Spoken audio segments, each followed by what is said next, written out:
So today we're joined by Dr. Aaron Hofmann, whose 4 decades of steady innovation, problem solving, humanitarian work, mentorship, indeed moving the art and practice of large joint reconstruction forward in so many ways, is both inspiring and for me humbling.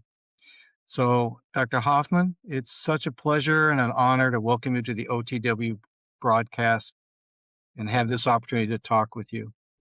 Yeah, thank you. Thanks for having the old guy say something. I'm feeling older all the time I like think you I'm said, part of that. 40. I think I'm in that same tribe as well. So today, I think we're all going to really enjoy hearing about the story of, first of all, of course, one of the most interesting companies in our industry, TJO Orthopedics. But I think I know for me, I'm looking forward to hearing about your role as you pioneered cementless fixation, founding Operation Walk, which is a fantastic program in Utah and elsewhere, developing the natural knee system, and creating what I think is probably one of the most efficient knee systems ever designed for both mission work and in the modern ASC. So we've got a lot of time today, plenty of time. And so I was hoping we could start, Dr. Hoffman, at the beginning, which I understand is North Dakota, Medina especially, which is kind of between Bismarck and Jamestown. Uh, if you don't mind, for those who don't know what that part of the world is like, I wonder if you would describe it and talk about what it was like growing up in that part of North Dakota. Well, I grew up in North Dakota on a farm, little farm. Population of the town was like 350. There was 12 in my high school graduating class. It's tough to be in the top 10%. I'm the only one that was in the top 10% of my high school graduating class. So I started there, but it's kind of like when you have 12 in your class, it's like going to a private school, private tutoring. I mean, it wasn't intended that way. So all 12 grades were in the same building. And that's where I got my start in my education. And it was like going to a private school. Didn't know it at the time, but lots of attention paid to kids going through school. So Well, it's not like that too many places no, anymore. no. And then you went to college in North Dakota State. Is that right? North Dakota State, small college, they've been like 50 years in a row, or 50 seasons in a row, small college championships or champions. So great football program for small colleges. So I don't know how many years for sure, but it was a lot of years they won year after year. So And went to and what did you study? What was your major? so since I grew up on the farm, I was interested in being a veterinarian. Thought I was going to be a large animal vet, and so that's got a couple of small scholarships for that. And so I was in class with all these guys, but they were all taking pre-med classes. So it's harder. It's actually harder to get into vet school than it is to get into medical school.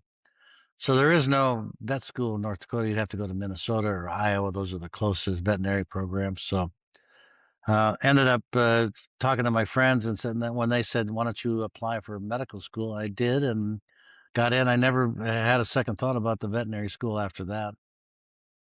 So I started at the University of North Dakota, my medical school there. They only had a class of 40, and then they subsequently increased that to 100 when after I left. But um, basically, everybody would go there for 2 years and then transfer to another school. So since they were expanding it from a 2-year to a 4-year program, I looked around and found out that, and it was all about money, of course, because it was cheaper to be an out-of-state person in Texas. So I checked out University of Texas in Dallas, and out-of-state tuition was less than in-state tuition in North Dakota. So I never knew any. I'd never been to Texas in my life. Knew nothing about Texas. All I knew was the price was right.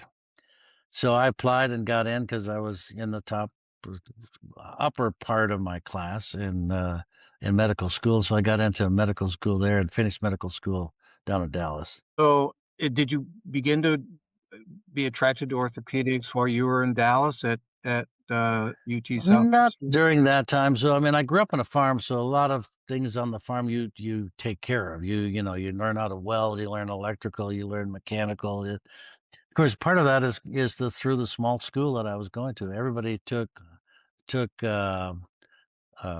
equivalent of shop, and you learned welding and mechanics and all that stuff. So everything on the farm, you either, because you're out in the country most of the time, you either fix it or you end up walking home, getting stuck in the field. So it was very mechanical, or at least that seemed like that was easy. And so as I got introduced to orthopedics, it was very mechanical, and it just like it just felt like going home, doing orthopedic stuff. So power tools were great.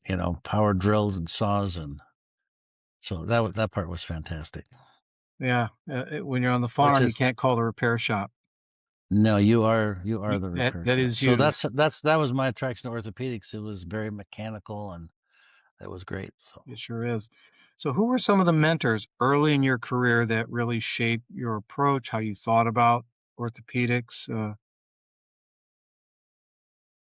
Yeah, so it's all the people at the medical school in Dallas. Dickie Jones was one of my mentors, who's still around, not practicing but retired, and so he was our residency trainer, residency director. So it wasn't until actually it was in my internship. So back then, everybody did internship and then applied for residency. So it wasn't a package deal right away. So I didn't apply. I didn't know anything about orthopedics. So they had already picked their 5 guys for orthopedics by the time I even had orthopedics or was interested. And so basically I missed the cut, missed the deadline. And so one of my fellow interns, named Fred Balduini, interesting name, interesting guy, decided that he got selected, but he decided to go to New Mexico so he could be closer to home. And so they left an opening, and I applied for it, and was lucky enough to get it. So I was one of 2 people trying to get that vacant spot at the time. So It's amazing to me, looking back on it, all of your accomplishments, and you were the guy that they just didn't have room for a while. yeah, my plan was to go work in a emergency room at a ski resort. I mean, I said, "Oh, this is gonna be great because I can just go play for a few Oh, years and that's a good idea. until I figured this out." But the opening came, and I took it, and so I ended up doing residency there for the next 4 years. So did you ever make it to that ski resort, by the way? Not like I thought, not to go work there, but definitely got out skiing, so definitely did that. So So was Vert Mooney, was he a program director there at UT? Yes, he was. So he Mhm. was a very, Yeah. very innovative guy. So he did some of the craziest things that you could do. I mean, he did what's called roller traction. So we'd have these patients with femur fractures, and he'd load them up on a spring-loaded cast, basically, and had them dangling, and so they could actually move their leg and cause the callus to form around the fracture. People back then would stay in the hospital in traction for 6 weeks, 4 to 6 weeks, but usually it was 6 weeks, and you just feed and water them every day, and go by and say hello. So Vert Mooney invented a lot of different crazy things. So By the way, so who was Vert Mooney exactly? What was his role at UT he Southwest? was a chairman the whole time I was there, Okay. All right. chairman All of right. orthopedics. So it was a division and not a department. So So he sounds like a pretty creative guy. What did you learn from him? he just, thinking outside the box. He was always thinking outside the box. So, I mean, he had some crazy ideas. I mean, people have an open fracture, and he had this idea of filling anesthesia tubing with epoxy cement and then just sticking it over the pins that were around there. So we call those the hot links, because this epoxy would heat up to a very high temperature as it was setting up. So he came up with hot links. He had all kinds of crazy spine things. So I learned spine surgery from him as well. So in fact, years later, when I came to the University of Utah, nobody from orthopedics in the department were doing any spine things. So I would do laminectomies and trauma and fractures and all kinds of crazy things, that only because I had this spine training when I was a resident. So back then I did everything. I did foot surgery, spine surgery, took care of cerebral palsy kids. I ran a CP clinic at the Children's Hospital there. So, and then I just gradually go ahead. You know, life doesn't give you planned problems. You know, if in healthcare and in what you do in life, you get stuff you may not expect. So thinking out of the box, you know, some people think of that as being a little, I don't know, out of the box, but really it's kind of necessary, isn't it? Well, there's an old saying: if you want to be in the book, you don't do things always by the book. So it's a bit of a joke, but I That's a always want to do things. I always want to do things outside the box. well, and look, and so we'll get into To what came out of that thinking, Yeah. a whole lot.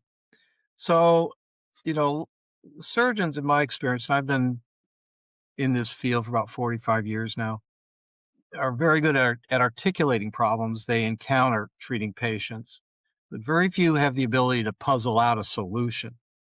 And you seem to have both abilities. How would you, looking back on it, how do you think you developed the interest in the skills as you were going through your residency and your early practice that let you kind of, solve the problems or think of ways to solve problems that you encounter in your practice? Yeah, I think that goes back to my training on the farm. I mean, you're always solving problems as nobody's going to solve them for you. Fixing things that are broken, which, which is what orthopedics is, mostly fracture work that we were doing that everybody did. And then that just got adapted to total joint replacement. It's the same thing. And especially, working with Operation Walk, which I get a great chance to do. So you're in a foreign country, you have limited resources, and you're using things that they might have on the shelf. Maybe an implant they took out of another patient. I could tell you stories about that. And so you take the implant and you recycle it and put it in somebody else after it's sterilized, of course. But That there helps. weren't any regulations against it. But sometimes you're just stuck. And No question. No question. We'll definitely, I do want to hear more about Operation Walk. I'm just such a fan of that entire program that it just has done so much good. Um, Before TJO, you were developing the natural knee system. You were pioneering some asymmetrical tibias, press fit designs, the ultracongruent insert. yeah, When did all that start to happen, and who were some of the folks you were working with as you were going through that process? I don't know if I was really working with anybody. I'm just like making stuff up, solving problems that patients had. Mhm. For example, the ultracongruent insert was a patient that I had a dislocating knee, and I didn't want to take everything out that was in there, but it wasn't a posterior stabilized construct. It was just a conventional femoral component revision, but everything was cemented in. I didn't want to take it out, so we just literally made up the ultracongruent insert to solve this one patient's problems, just putting a high lip on the front, and that was in 1991. Working with two really smart engineers back at Intermedics was the company in Austin, Texas that I was working with. And so they helped design this thing. I still have the original prototype in my drawer from 1991. So that was quite a few years ago. So that thing has been around and adopted and copied, which is always the best form of flattery for lots of different reasons. So, So, eh, how does risk, the concept of risk, come into play in this whole process of innovation and problem solving, would you think? yeah, I never really thought about that. So Yeah. maybe that was just the cowboy in me, just to go do it. And again, I think I got that from Bert Mooney, who was our chairman. He did some of the craziest things that I can't even remember. They were so crazy, but he didn't just look at the book and see how was it done in the book. I mean, he was creating new things that nobody had actually thought of. So it was just fun to create things that nobody had, and that's sort of like the story of my life. So Well, the book is not a complete book. the book is a work in progress, and part of how progress happens is what you learn when you try some things that are grounded in some good logic, even though they may seem a little crazy. Yeah, You're grounded in some way. Wouldn't you does that make sense, do you think? absolutely, absolutely. So, was there any looking back on any specific patient case or clinical challenge that kinda kicked you forward, made you think, "There's gotta be a better way to do this"? Well, I got really good inspirational background from Joe Miller, who was up in Montreal, and I had the opportunity to spend time with him. Spent a winter. It's the that old joke about the coldest summer I've ever been was in San Francisco or well anyway Montreal is where I spent the winter. It was the coldest winter I've ever had. Couldn't go anywhere because I didn't really have any transportation. Couldn't really afford gas. So I ended up just going to surgery with him every week and working in his lab every week with a couple of really smart PhDs, and that's where I got a lot of my drive to start doing research. So I worked in his lab, ended up publishing a couple of papers out of that. And he was a designer of the Miller Galante knee.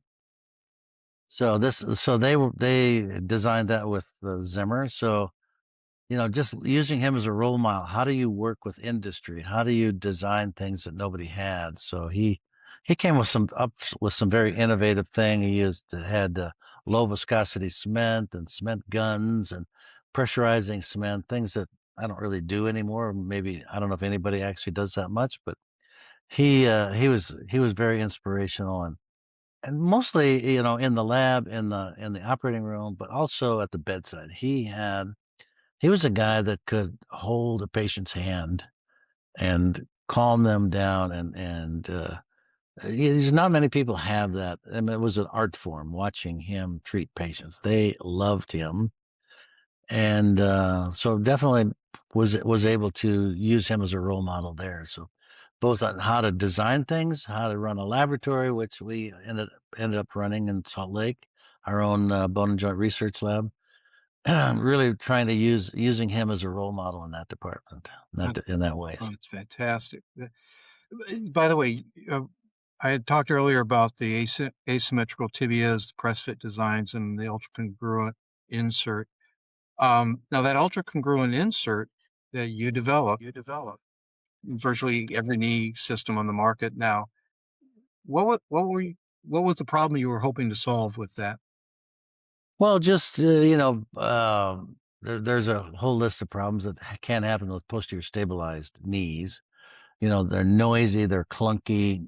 Uh, they cause some irritation to the patella and the extensor mechanism. So you don't have that if you don't have to cut a box cut. So this is basically a box cut-less implant that gives you posterior stabilization, not so I use that word posterior stabilizing implant, and it took me years to get the first paper published because the East Coast guys that were reviewing it didn't like me using their PS terminology because it wasn't a post, it was completely different, but it served the same function. It was posterior stabilizing, not posterior stabilizing. So it wasn't until my collaborative research person, Roy Blaybaum, helped me rewrite the paper and started using a different term so we wouldn't offend the Oh, people that used that's where that posterior came up. stabilized.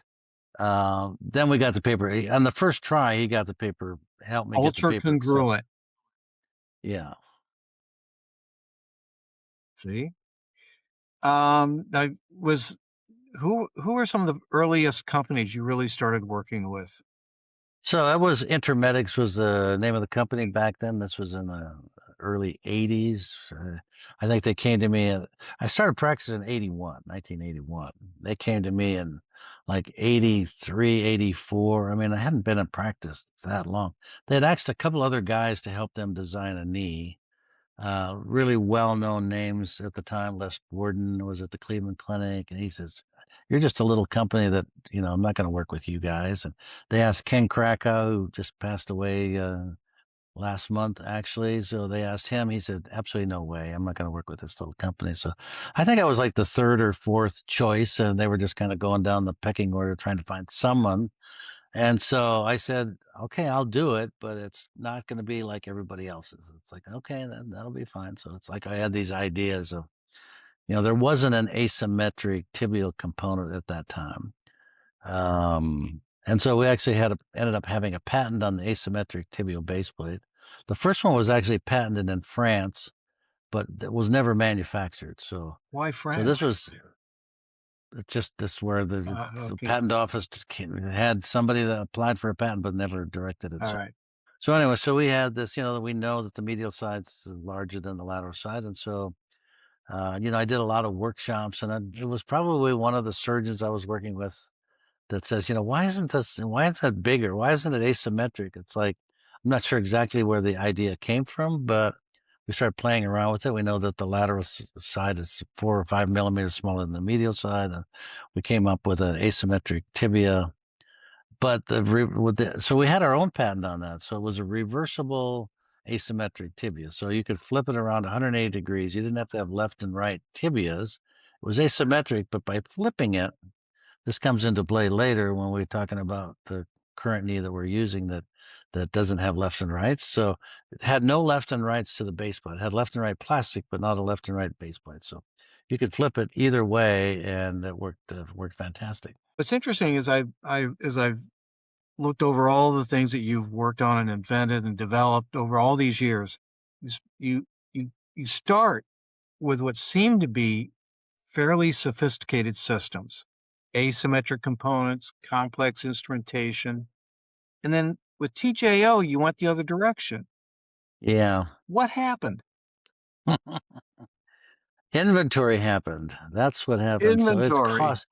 So here's another example. So I designed single hand. So a lot of these things, the company was so small, I didn't have to have co-designers. So when I went to do a project with Zimmer, they wanted 35 designers working on the Persona knee, 35, and I think they had ended up with maybe 26. When the natural knee was designed, there was me and two engineers, and then eventually Ken Gusky joined in on the natural knee too, and so it was a great help in fine tuning that. So what happened is so a perfect example is the hip. So the hip that I designed was left and right hips, asymmetric femoral components for a total hip replacement. So then you had it with a collar. So then first of all, you double the inventory if you have left and rights. Then you have collarless, double the inventory again. Then you have HA coating on there, double the inventory again. It's just like, it just It becomes crazy. just Everybody wants compounds. everything. Yeah. So, what has happened to, uh, asymmetric femoral components for a total hip? There isn't. I don't think there's anybody out there that still has one, maybe a European design, but everybody went away from it for simplicity. You don't have to have it. Yes, in some respects, it was a little better, but again, you double, triple, quadruple the inventory by doing that. And the same happens with knee replacements. So I got inspired by Larry Dorr, who I've worked with for years before he passed away. Great thinker. So there's some lessons I learned, lots of lessons I learned from. One of the lessons from him was that anything that was a good idea was his idea. Anything that was a bad idea was mine. And once we got that straight, we had a great working relationship. So anything anything that was good. So his idea before TJO had their knee replacement, he had with Zimmer, or actually with Intermedics, he had the Apollo knee, which had no left and right. So he copied the natural knee, actually copied everything, the box cut, the deep trochlear groove, everything was exactly the same. Copied my design, which again was a little friction Yeah, between he and I I. could yeah, We got past that. of course. But anyway, so the Apollo knee was a natural knee that was no left and right. So turns out we need parts to go to El Salvador. So Zimmer had these parts that they weren't selling Apollo knees anymore. So here, you want all these parts, you could take them all to El Salvador. So we had a trip down there using the Apollo knee. It's like, this is amazing, because one of the things, we had to keep a score sheet on the wall when you're taking parts, because you take everything with you. It's like, how many size 4s, how many size 3s, how many lefts, how many rights. So the Apollo knee, there wasn't any of that. You just had like 5 sizes, no left and right. So it just made doing surgery easier. Because even now, there are companies that have lots of companies, most of the companies have left and right implants. We see every couple of weeks somebody puts a left and a right knee. What should I do? I mean, it's the rep opens the wrong box, it gets implanted, and ironically, not many of those have to go back and be changed. They actually still It's function still well, even though functional. Yeah, the left is on the right. Sort of uh, uh, proves that you don't have to have left and it right. does. It sure does. So he had his anterior flange was a little thick, so he had some anterior knee pain because of that. So the classic knee was designed with a thinner anterior flange, wider uh, groove, and 9 degrees plus or minus 9 degrees, and so it just funnels the patella down into the central area, and it can be used successfully. We just wrote a 10-year paper last year on a natural knee, or the Yeah, classic knee results, 10-year results. I I was reading the paper before our call. Yeah, Yeah, yeah, absolutely. Well, Larry Dorr, he's quite a fellow. How character. how did you guys meet, and what was it like working with him? Yeah. Yeah, So he was a designer of the APR. yes, That was anatomic porous APR, replacement, APR, yes, anatomic porous. right, yeah. So he designed that with the intermedics. So intermedics had a hip. That's all they had, just a hip. That's how they said, well, we need someone to do a knee. So he wanted to do a knee with intermedics. So he was very jealous of them working with me and leaving him behind just on the hip side of things. So he kept pushing and pushing. So they designed a knee for him, the Apollo knee, and then they designed a hip for me, the natural hip. So we were competing, and finally, one day we were at the knee society, and we were drinking a lot of wine, and we were sitting on the floor. That's how much we were drinking, and basically said, why are we competing with each other? We got all these other companies we should compete with, and so we decided at that point in time to work together, and it was roses after that. We just buried all the hatches, and it was fantastic. So he was brilliant. He has a photographic memory. Uh, when he would debate people at meetings, he would quote their own papers that they Oh, had long oh, forgotten. So oh, yeah, but 20 years ago you wrote this and you wrote this paper here, and so he would catch them in their own lies by quoting their papers back to well, I him. So tell you, he would have been fun at CCJR. I'll bet he would. he was lots of times Yeah. there. So when he was up for a debate, just look out, Oh, because oh. you knew who was going to win that debate. He was so articulate. Those are great debates, by the way. I really loved them. Yeah. Um, Operation Walk. What was your first Operation Walk? Yeah, so that's another Larry Dorr thing. So that goes back to the founders of Operation Smile, Mm. which goes around the world doing Oh, of cleft palates course. and cleft lips. So Jim McGee and his wife started that. Larry Dorr did a hip replacement on Mrs. McGee, and started asking her about Operation Smile and how did that work and what the mechanics of it. Everybody donates $500, and we take everything that we need and get all this stuff donated. And so he picked her brain about how they did Operation Smile, and that was the beginning of Operation Walk, patterned after the same charitable operation. So this September, they're having a 30-year anniversary for Operation Walk LA. That was the first chapter. Now there's like 15 or 16 chapters around the world that are still doing And Operation your Walk. first experience with Operation Walk, where was that, and what was that? Yeah, so I went with actually the Canadian guys. And I'm blanking on who the guys were leading that, but basically, they were doing a trip to Guatemala, and so I asked if I could go along. Larry was there, of course, and so I went and experienced that, and it was like, yeah, just one experience, you just get hooked. It's Yeah. like I want my own chapter. I want to do this out of Utah. So So we formed a chapter of our own after that, and did the same thing. But it was patterned after the folks in LA, and so they actually went with us on the first trip or two to help make sure we were doing it the right way. I understand that there's really a lot of patients on this waiting list. You have, like, hundreds.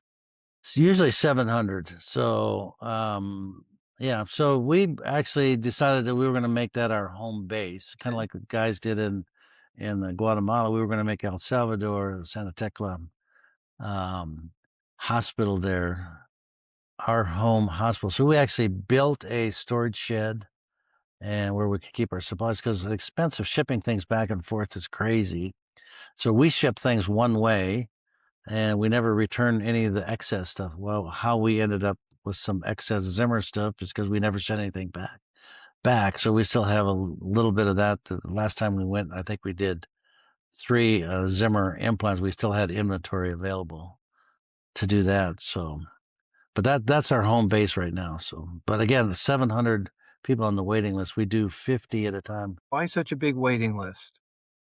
They don't have anybody that does total knees. So there's a few guys trying to do total knees. They were trained in doing total hips. So there were cemented hips, cemented cups, cemented stems that still get done. So we might do 5 total hips, but 50 total knees. I mean, that's our ratio because the total hips are being done by the private clinics there.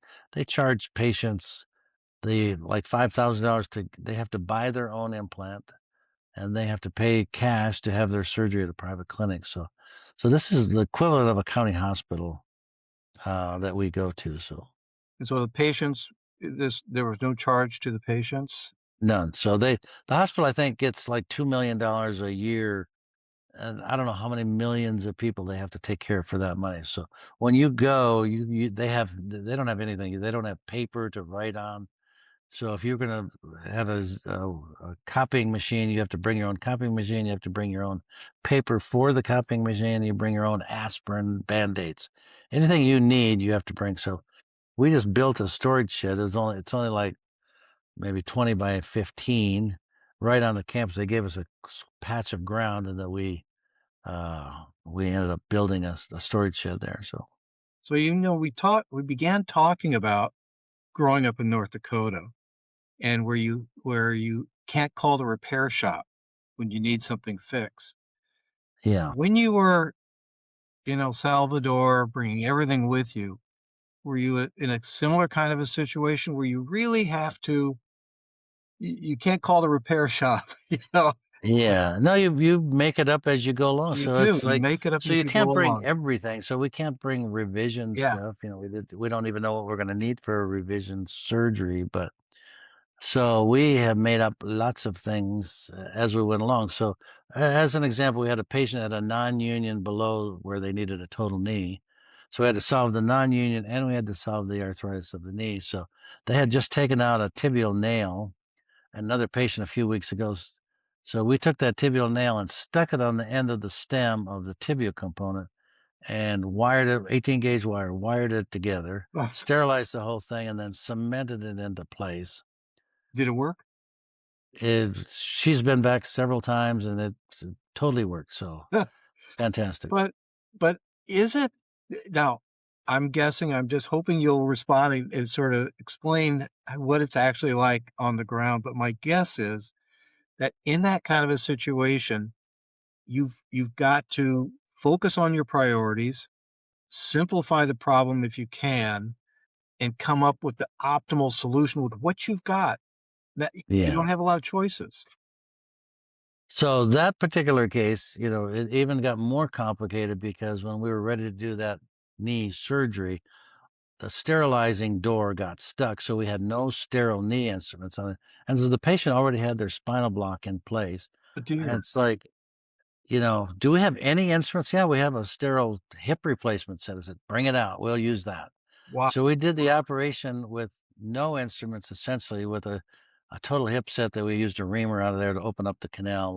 We knew what size she was going to be just by measuring with a paper ruler and guess the size. Open the part up, and then use the part as our template for making our 4-in-1 cuts onto the distal femur. So, and that worked. So it's just make it up as you, and that's part of that is the fun of trying to make things work Yes, when isn't it? It you is. just It you is. can't say it. We don't have it. You It's can't say that to but it people. is fun. There's a people sometimes ask me, they call me up, "Hey, Robin, how are you doing?" And if I'm having a great day, I say, "I'm at play in the fields of the Lord." And I really mean that. And it sounds like you were at play in the fields of the Lord. It Yeah. was yeah. You So really you know, Operation Walk, you get so much more back than you give. So you think you're giving a lot, but you get uh, it comes right back to you. what you get is tenfold. So Oh, but my sense is, and please explain if you don't mind, the lessons you took back from that did begin to influence some of the innovations and some of the things you were doing at TJO and other areas. Is that a yeah, fair and thing to say? absolutely, absolutely. So you have to do things simpler. You have to do things with less inventory. You have to because you can't take a robot to El Salvador. They're just you can't Only take a 1 point. only if it's a human being named Frank. No, sorry. Yeah, so you can't bring $1 million robot to every third world country. So that you have to learn how to use your hand and your brains. And that's the sad thing that's happening because a lot of these residency training programs are using all these robots. They don't know how to use manual instruments. They don't know how to do it. What happens if the robot breaks, or what if you can't afford a robot, or if you go to a third world country? How do you do it? You do it with simplified instruments and all those ideas of having things more and more simple is where TJO got their lessons learned. That was the field training for Total Joint Orthopedics, making things simpler and easier. Yep, yep.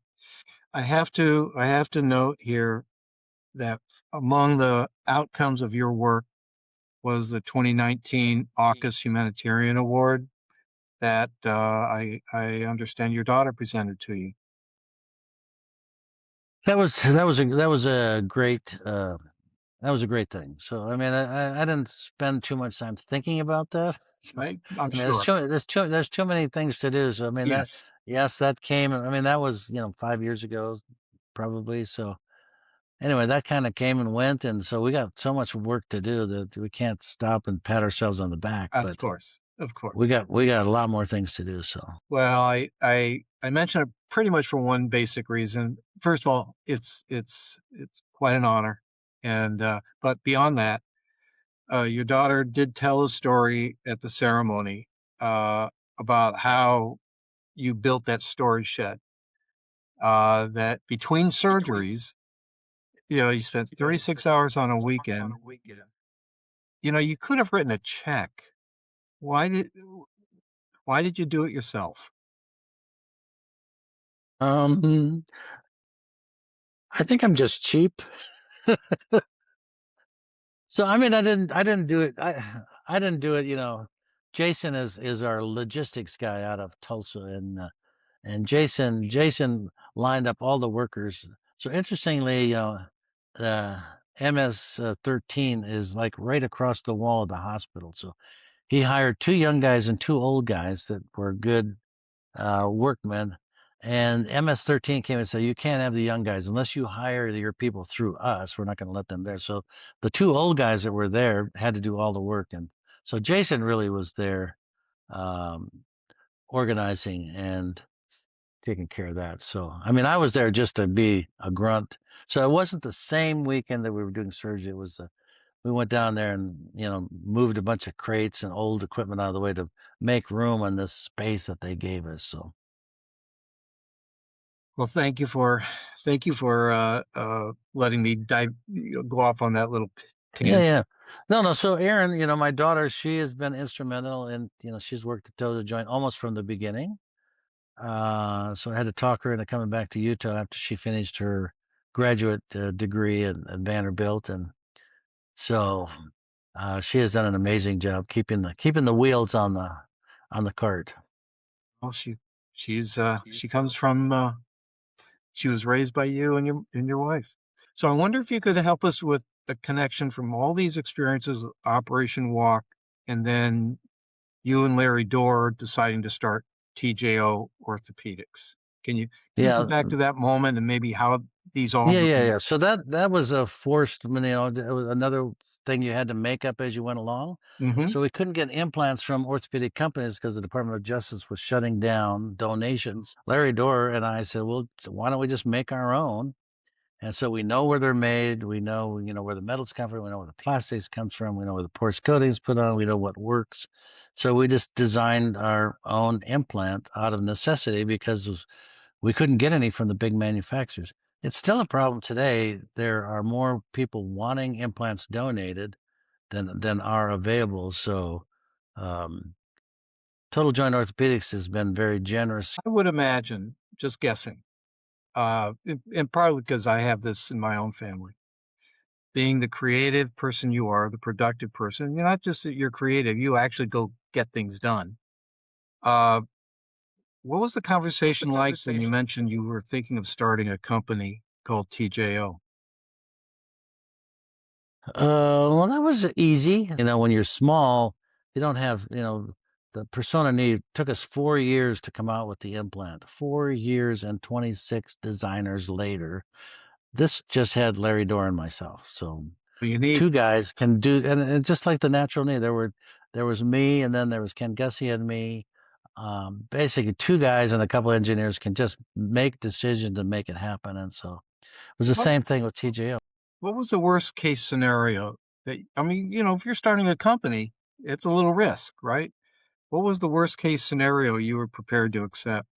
Well, we're just, like everything else, we're kind of cowboys, and we don't really think about we're kind of like the guys that beg for forgiveness instead of asking permission. So whatever it took to get the job done. So we moved as quickly as we could and got the did a hip first. So that's an interesting story. So total TGO did not have a knee; they had just a hip, and it looked very similar to what Larry was working on when he was designing his hips. And that basically uh, became the only thing that they sold. And this little company called Mako came to us and said, we have this robot. We don't have an implant to put it in with. Would you work with us? So Larry and I worked with Mako. Another story where they said, you really should invest in this little company, Mako. Said, no, I don't want to have a conflict of interest. Was So it was that Larry, was that Maurice who came to see you? yes, Maurice, Sure. yes. So Larry and I, neither of us invested in Mako and thought maybe that was a bad mistake when that was sold for, I think, Billion or something, yeah. a Big number. billion plus 2 billion, whatever it was. So maybe we should have not been so stringent about not investing. But anyway, so they helped us. They helped us a lot. We helped them a lot, and we helped get a very good plastic that they had access to, a recipe for vitamin E infused, highly cross-linked polyethylene, which is still our Good, polyethylene yeah. today. So we did some trading, and they were selling it separately through Mako, and then of course that kind of went away when Stryker bought Mako. So So, but yeah, starting a young company is not for the faint of heart. Was there any moments where it looked like things were just right on the, cliff's edge there? no, never really, never really looked back. It's just Alright. we were both guys coloring outside the lines. Well, It's I like think but I would also suggest that you were both number 1, you work your ass off, and you're very smart, and you know what you're doing.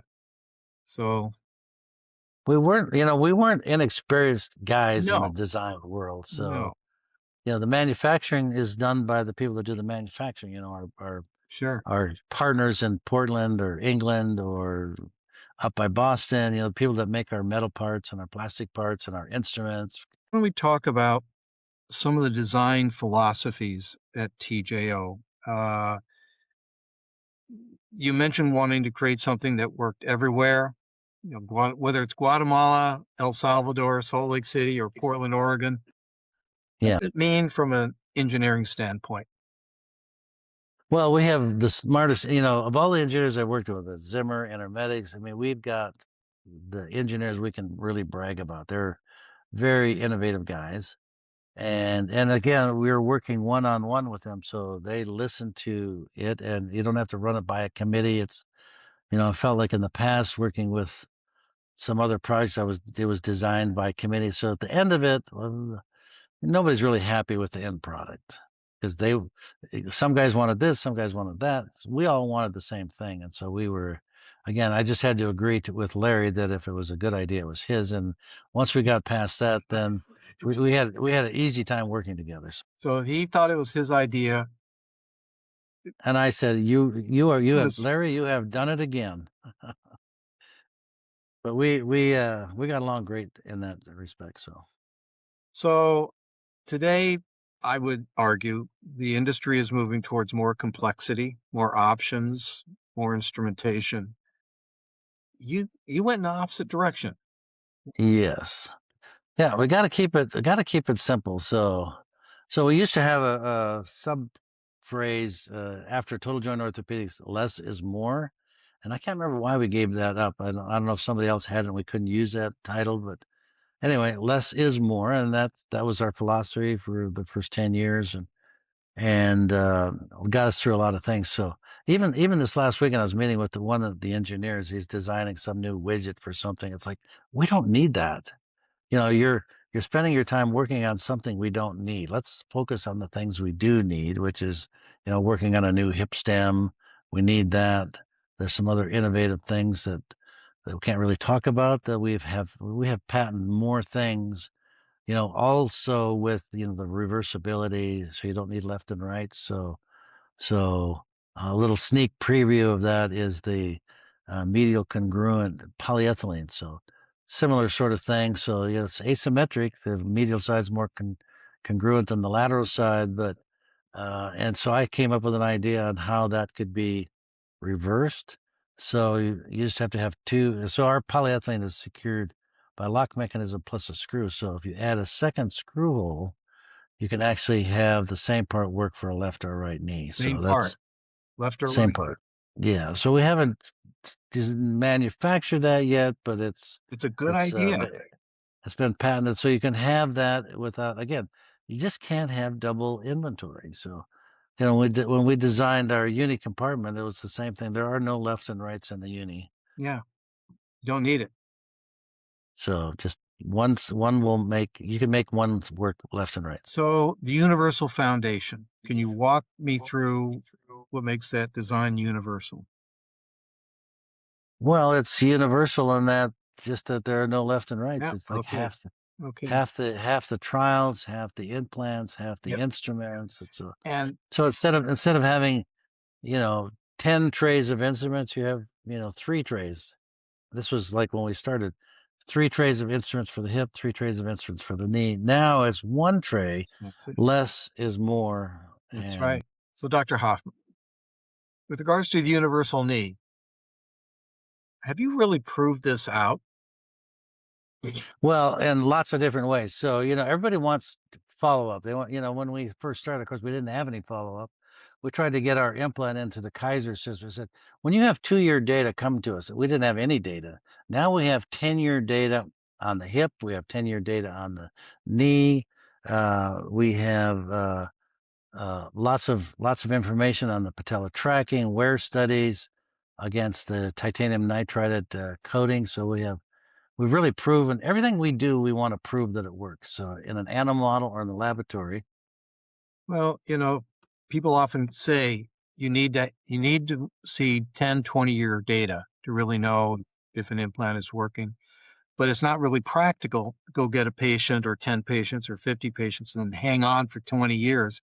So how are you testing these components so you have, in effect, a 10 or 20-year track record? Yeah, well, first of all, we have 10-year data on Yep. real people. So, Right. but we have wear data, which is out to, uh, the minimum that you can do is like 5 million cycles, which is Hmm. like 5 years, or 10 million cycles is 10 years. So everybody has to go through wear data, wear testing, and so we've done that. To get anything approved, you have to have wear testing. So Of course. that proves the bearing Of surface. course. with our bearing surface with a titanium nitride as well as our highly congruent polyethylene. Dr. Hoffman, can you expand the discussion, describe the kinematics if you don't mind? Yeah, love to. So we have done two studies with the University of Tennessee, one on the uh, standard femoral component and one on the PS component, looking at kinematics. And what they do is when the patient has had their implant in 2 to 4 years, they do a fluoroscopic test where the patient does deep knee bending while the fluoroscope is tracking that. So we had 20 of my patients and then um, 20 patients that were done at Emory University that had the PS knees were tracked as well. So almost normal kinematics to the knees. So the guys doing that basically uh, said that they've never seen a knee that follows the natural kinematics as closely as our joint. So that was saying something that things really work. So For sure. again, proving it on live people, fluoroscopic studies. No doubt. To what do you attribute that to, by the way? Well, it's the ultracongruent insert, and it's the kinematics of the knee. So, a lot of things were designed after the natural knee. So the natural knee, a million of those were implanted in the world. So what works, you just keep tweaking and make it better. So this was, we jokingly call the TJO knee the natural knee 3, and so I got into trouble with the president of Zimmer that sat me down and said, I understand you're like designing the natural knee 3. I said, no, no, no, it's completely different than natural knee. It's universal. There's no left and rights. You don't need to worry about that. And so he said, okay, okay. But it is the same depth of the trochlear groove after the natural knee, after a million implanted, that worked. So it was the same exact trochlear groove, except there were no left and rights. And the same one on the tibial side, instead of having an asymmetric tibia, it's the same ultracongruent insert. So at the end of that interview with the president of Zimmer, I turned and said, by the way, is that natural knee name available to use? He said, get out of here. So Oh, anyway, so it's the natural knee 3. So it's got, we put that in 1985. So that was like my 40 goodness years sakes. ago. So TD5. we're leaning on 40 years Golly. experience. We don't have 40-year follow-up on our knee, but it's the same concept, same principle. So, Dr. Hoffman, we had talked earlier about how your experiences in the mission field really in a very interesting way can translate into the modern ASC. That efficiency, that just the requirements of doing surgery in El Salvador. Can you expand a little bit about that? And if you don't mind, start with the number of trays that Yeah. that So, the efficiency that we have honed going to third world countries really brought us to less and less instruments because we had to pay for the shipping and the packaging and the implants, the universal implants. So it was like it was designed. We weren't designing for an ASC when we started 14, 15 years ago, but that's kind of where it is. It's perfect for an ASC that there are less instruments. 90% of the cases can be done with one tray of instruments. So there's an auxiliary tray in case you have a real small person or a real large person, but still 90% can be done with a single tray of instruments. ASCs have limited sterilization capabilities, limited storage, so less is more for the well, ASC. So it's perfect for now ASCs. in your practice in Salt Lake City, by contrast, how many instruments, what's your typical instrument setup in Salt Lake City? Well, I'm old, and so I like the old instruments. So I had 3 instrument trays. I still like those. I mean, we use the one tray system, but I don't have a sterilization or storage problem in my No, old house. My of hospital, course not. my hospital is 100 years old, Of so course not. the Holy Cross Hospital has plenty of space for that. But that's what that's all the new stuff is in the one tray And system. and in the ASC again, in ASCs, efficiency is everything. So how does this relate to things like turnover time, for example? Well, every person that has their hands on all the nursing personnel that have their hands, they love it when they get to use a TJO implant because they know it's simpler, it's easier. They lay the instruments out on the back table and they don't have to think about what the next instrument is. So intuitive. All they have to think about is taking care of the patient. the fiddle factor is reduced. Yes, yes. So So spare the it's patient. simplified their lives by having less instruments and less implants. And at the end of the day, it's really about improving that outcome. Yes, and if we have just as good of results as the systems that have 16 trays of instruments, why would you have 16 trays of instruments? But some systems are like that. Well, it, We're expanding that to the revision world, so they have a revision system that has only 3 trays of instruments. So the last revision that I saw when I travel around the country helping my past fellows do cases. The last one that he was doing, another brand X company, had 16 trays of instruments to do 1 revision surgery. We can do that same surgery with 3 trays of that's instruments. fantastic. That's So now that revision surgery is going more to the ASC, there's going to be pressure to do more there, and so having less instruments, simplified instruments, is going to be even more when important. the revisions are so much more expensive anyway. Any way you can simplify them without sacrificing outcomes, Yes, great. Are you ever going to have a disposable tray? I'm not sure that if that is less or not. I mean, I don't want to fill our landfills with more Fair things that enough. are in there. So Fair enough. probably not. I mean, that's a possibility. You can stamp What are these your things up. what are your bone ingrowth studies telling you? So we haven't given up on that. So let me take you back to when we started the Bone and Joint Research Lab at the VA hospital. So we did lots of experiments. We had patients that were undergoing hip left and right knee joint replacements. And so we would do one replacement at the same time. We would do a scope on the opposite side, put 2 little test samples in there.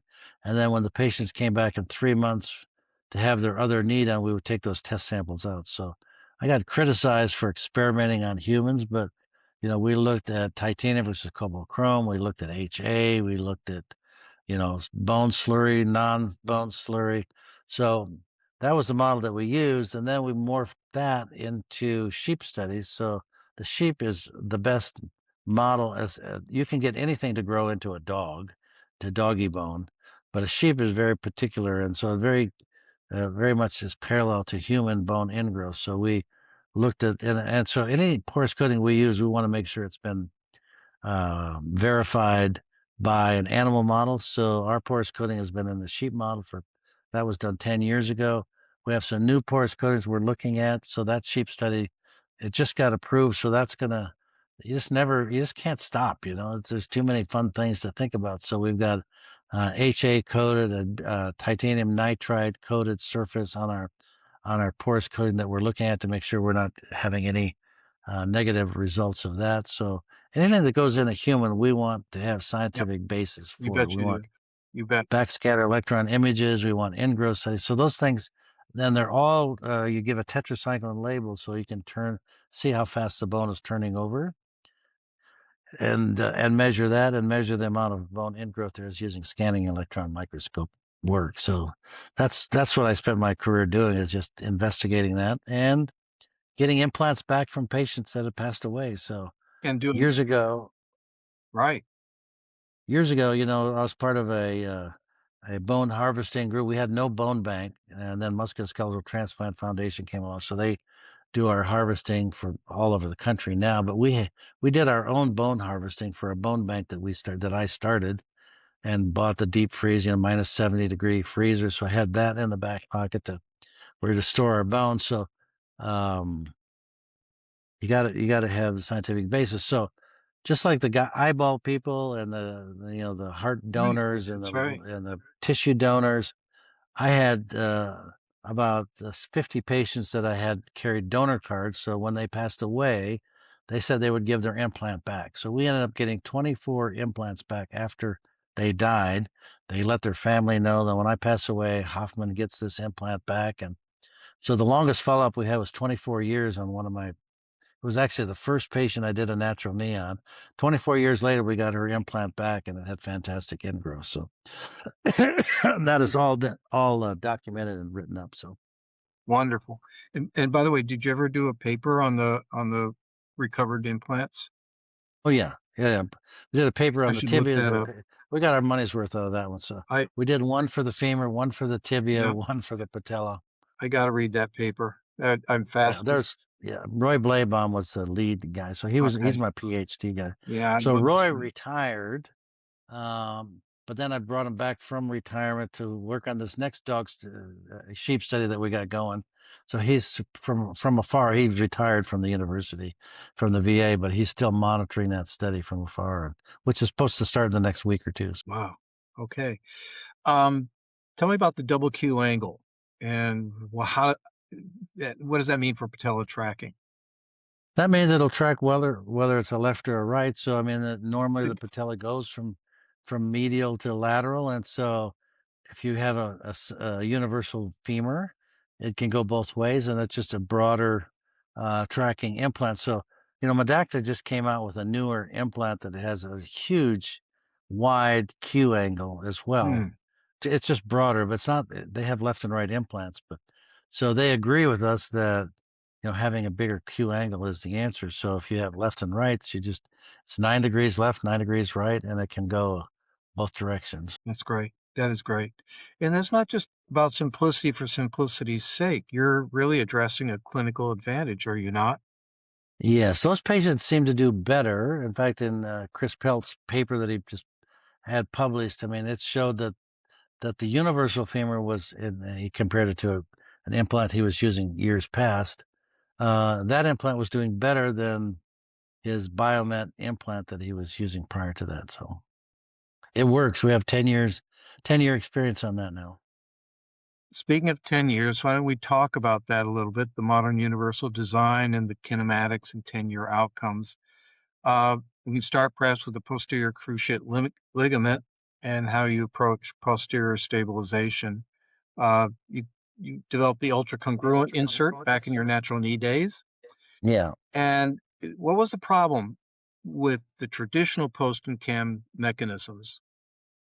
Well, the traditional problems that are reported, it's the clunking, the Hmm. patella clunk, Yep. where it's a buildup of soft tissue in the notch.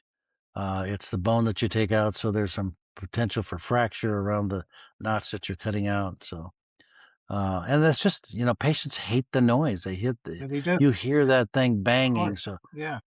so when the one story is that when the Persona knee first came out, I was a designer on that.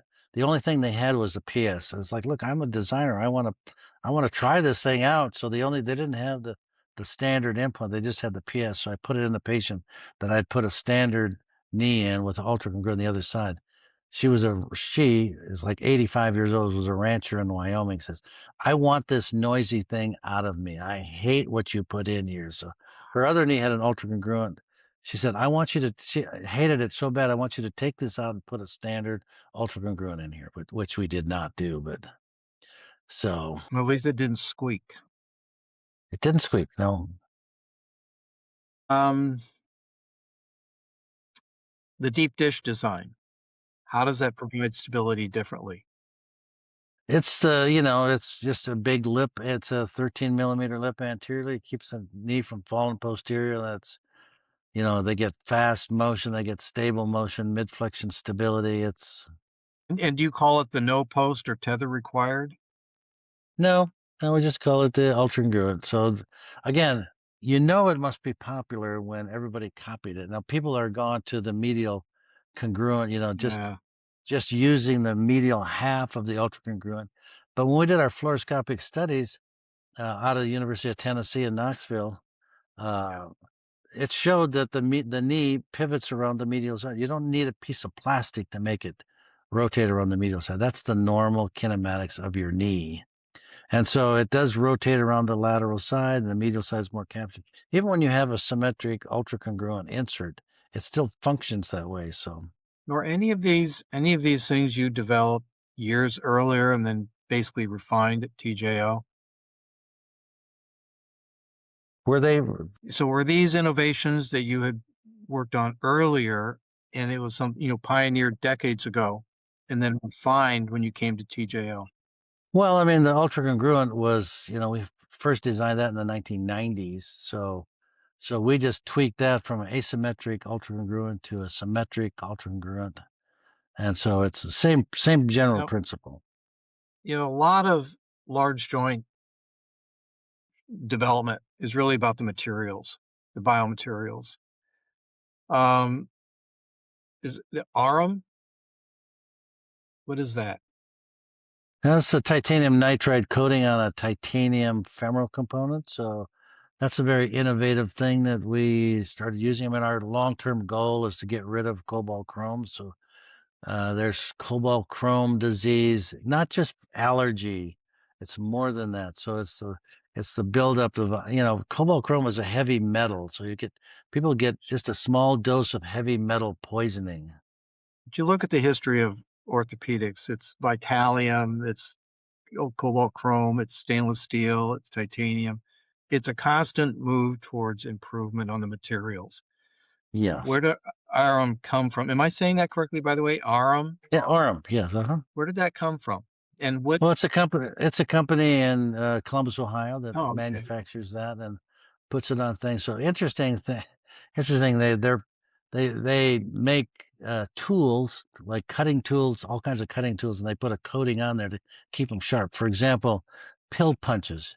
So when they punch out thousands or millions of pills, those little cutters get dull. They coat them with titanium nitride to keep them sharp, and can do literally millions of punches with one tool. So that's kind of what the industrial basis was for that. Yeah. uh, and so recently, actually had them coat some ice hockey skates for my grandson. I said, just try this once. And so my grandson is using his smartwatch to keep track of how long his skates are going to stay sharp. So normal hockey skates are staying sharp for like 20 hours. Yeah. So he's up to 60 some hours with his skates. Wow. Have not sharpened them, don't need sharpening. So might be a whole new I industry think there. so. I think so. Titanium nitride. So titanium nitride is the hard, very, very hard surface over the top of a titanium, which is a softer material. So you've got to coat it with something. So back in the day, the natural knee actually started out with a titanium femoral component that was ion bombarded somewhere up in Boston.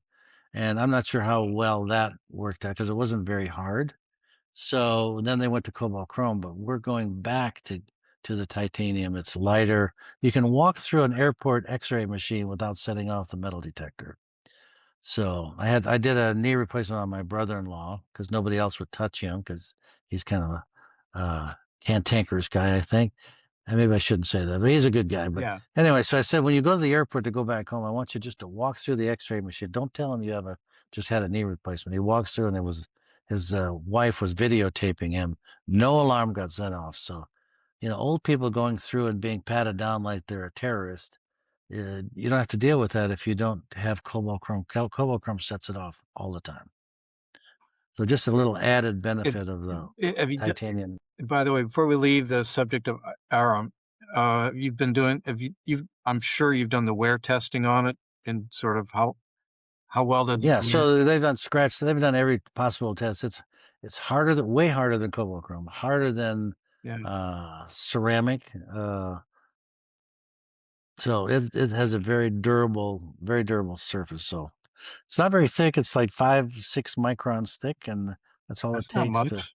That's pretty good. that's all it takes to improve the wear. So the wear characteristics, again, ultra high density polyethylene is extremely good. Now, we talk a lot about simplification, efficiencies, but those can translate into costs.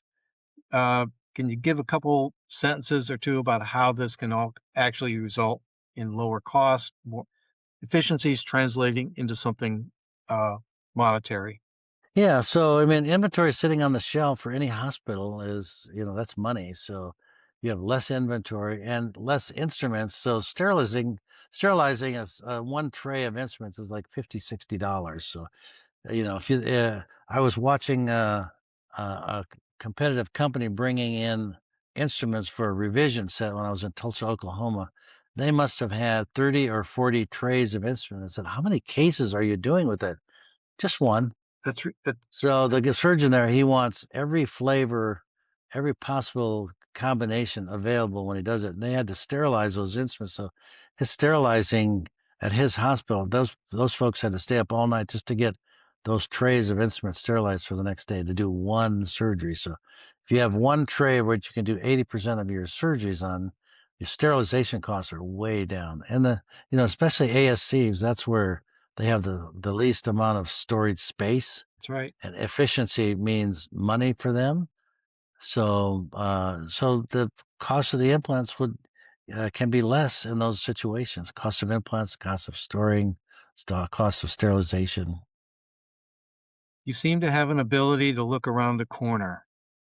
As you look ahead, future of orthopedics, how do you decide what to build next?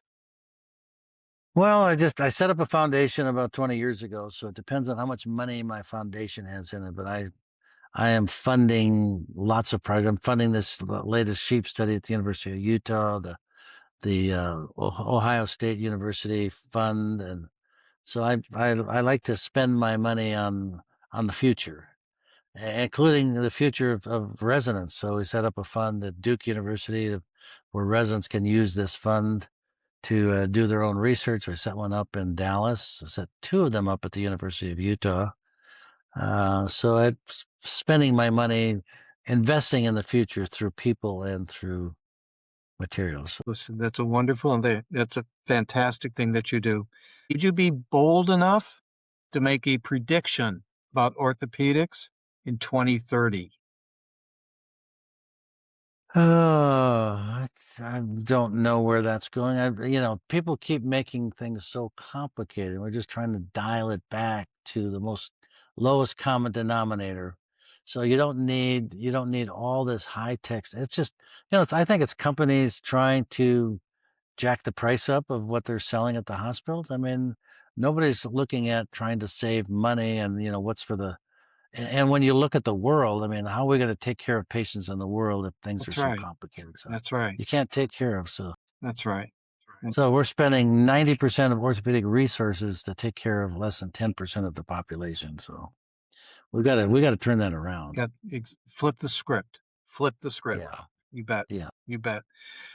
What would you hope other innovators learn from their journey, much as you've learned from your journey? Well, I think just like the universal femur, I think may be adopted. I don't know when they would adopt that, but it's just like they stopped making left and right hip stems.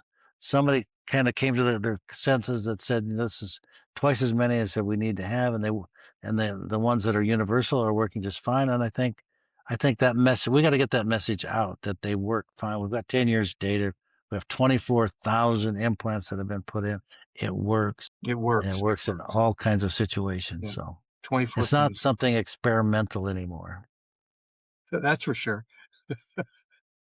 No. Well, Dr. Hoffman, is there anything that I might have neglected to ask you about either TJO or everything you're working on or where you see the care of patients going?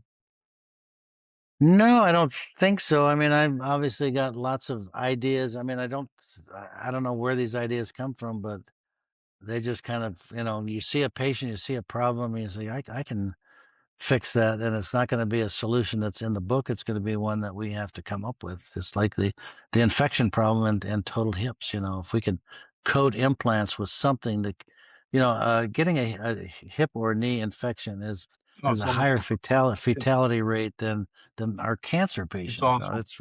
I mean, it just ruins people's lives if they have that complication. Yeah, it sure Not to does. mention how expensive it is to treat that. So